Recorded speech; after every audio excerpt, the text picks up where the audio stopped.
I had a terrifying experience while hungover. So, something really strange and unsettling happened to me recently, and I'm still trying to wrap my head around it. Here's what went down. It was my friend's birthday, and we all got pretty drunk. Nothing out of the ordinary for a party night. The next evening, we drank heavily again. I live with two of my friends, but they had to leave early the next morning to travel to another city for work. They weren't going to be back until late at night. That morning, I woke up earlier than usual, probably because I was still jet-lagged from traveling a few days prior. I noticed my friends were gone, and I had an assignment to work on, so I dragged myself to the living room and started working. But I was incredibly hungover and couldn't focus. It was cold, and there was some sunlight streaming in, so I decided to lay down on the carpet to warm up and maybe nap a bit. That's when things got weird.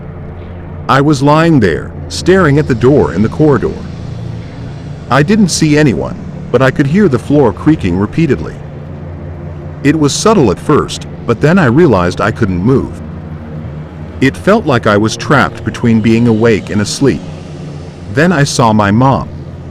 She walked into the room and started cooking in the kitchen while talking to me. But here's the thing, I live abroad. There's no way she was actually there. That's when I felt a heavy, oppressive presence in the room. Suddenly, voices filled my head, and they were terrifying. They kept telling me to end my life, saying there was nothing left for me to do, no other options. I was arguing with them in my mind, trying to resist, but they were relentless. I wanted to call someone for help, so I grabbed my phone, which was next to me. My first thought was to message my mom, telling her something was seriously wrong.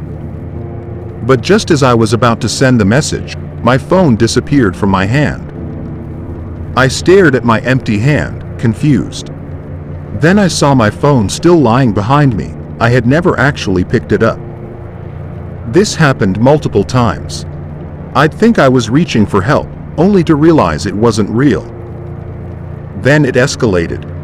The voices became louder, telling me it was time to jump off the balcony. I live on the 7th floor, and I saw the balcony doors opening on their own. It was like something, or someone, was trying to lead me there. At that moment, I felt something grab my legs and start dragging me toward the balcony.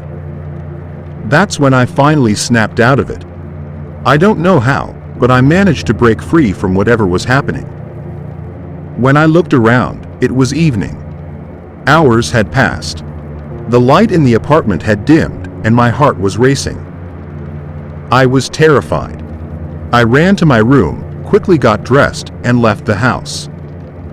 I walked to a nearby cafe, got a coffee, and just stayed outside for as long as I could. This was easily the scariest and most surreal experience of my life.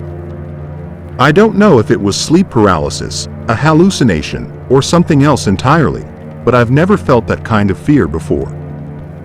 Does anyone have any idea what this could have been? I'm still shaken up and would really appreciate some insights. Wow, this is terrifying. It kinda sounds like sleep paralysis to me. Definitely sounds like sleep paralysis. Which doesn't make it any less terrifying. I've never experienced it, but I know it feels real. Burn sage and Palo Santo all over that place. I've never experienced anything like this, but I've had some horrifying sleep paralysis experiences. It's my personal belief that the veil is thin as we sleep. Some ghosty stories. I'll tell some of my personal paranormal experiences. Each paragraph will signify a new, different story, so it's easier to differentiate them all because I have quite a few. Some backstory. The first one I want to start off with is definitely the one that freaks me out the most. My family has moved houses a lot. This house being the one we've lived in the longest, almost 11 years, which is also the house that this story takes place in. My younger sister and I shared a room for majority of our childhood, so moving into a new house and sharing a room wasn't new to us.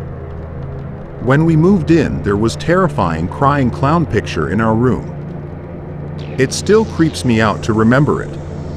The room we shared was connected to a water heater room that doubled as a storage room. It was all concrete and freezing. Really creepy in general, although we played in there often. I personally never went in there alone. The way we had our room set up, my bed was directly next to the door, like I could open it while laying down.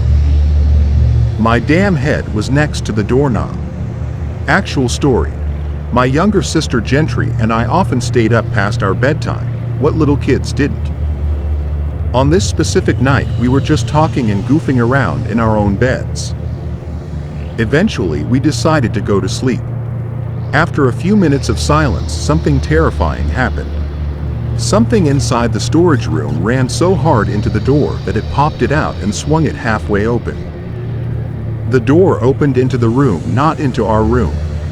We immediately ran straight upstairs to our parents, who didn't believe us. We made our mom come downstairs to make sure nothing was in there. She claimed the air conditioning kicked on and made the door open, but I know what I heard and what happened. Something had to have slammed into the door for it to open like that. Although this one isn't super creepy, it happened right next to my head, which gave me a lot of anxiety when sleeping in that room afterwards. Same room, same house, different story. Gentry and I always had a messy room, toys everywhere to the point that you couldn't see the floor. My parents would tell us we weren't allowed to go anywhere unless we cleaned the room. When we cleaned, they would usually leave us home alone. We were always home alone, for a couple hours. This was back when we had one dog and no other animals. My older siblings were at their dad's house. Our dog was in our room with us because we were scared. It was old ASF Chihuahua IDK, what we thought she was gonna do to help. The room above us was the kitchen, which you could tell who was walking in there from their weight and how the floor creaked. Again, we were completely home alone. As we were cleaning, a light-weighted person, a small kid, ran back and forth through the kitchen and ran out to the rest of the house. We were absolutely terrified. We used our shared phone to call one of our neighbors to come over and see if anyone was in the house. He never saw anything outside and also didn't find anything in the house. This happened to me on multiple occasions. Same house. I was home alone again. This time it was just me. I was out in the living room playing Minecraft. I often used headphones because I like being immersed while I play. I was expecting my mom and older brother to arrive home within the hour with groceries, so I had turned down the sound and was listening for them. As I was playing, I heard hushed whispering, one male and one female. They sounded like my mom and brother. I took one of my earbuds out and could still hear the whispering, so I called out, "You guys need any help?" As I would come to help carry in groceries if they did. After I stopped to listen, the whispering also stopped. I immediately got chills and stood up. I cautiously looked around the house to find nobody home, no car in the driveway either. I came back to my game and checked my mom's location. She was still in town, 45 minutes away. I never made out what the voices were saying, but they were there.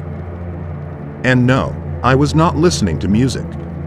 I was playing a single-player world, just listening to the sounds of Minecraft blocks being broken and placed. Same house. I was in my room, not the one I'm in now, and not the one I shared with my sister. Our neighbors were having a party, so their music was blasting and they had loads of people over. I went down to my room because it was getting late. About 10 to 11, I'm an old lady, my bedtime is 9 lol. My mom came into my room to tell me that her and Gentry were going to check on the scales, her job, so I would home alone for about an hour or so. Again, as I was home alone, often this didn't bother me. After about 20 minutes, I heard voices in the kitchen, which was roughly above me. I was in the room next to the one Gentry and I shared. It was 2 male voices. I couldn't make out what they were saying, but they were loud. Although I couldn't hear them walking around or the floor shifting under their weight, which was strange. It freaked me out, so I called me mom, who instructed me to lock my door and sit in my room with my pocket knife until her or my dad got home. Nobody was ever seen in the house, but it still creeped me out. Same house. Obviously, this house is creepy. I was on FaceTime with my aunt. I was in the bathroom curling my hair just for fun. I was home alone and had our 2 dogs in the bathroom with me. The door was open so I could hear if anyone knocked or came in. As I was talking to my aunt, I heard the kitchen door rattle like someone was trying to open it.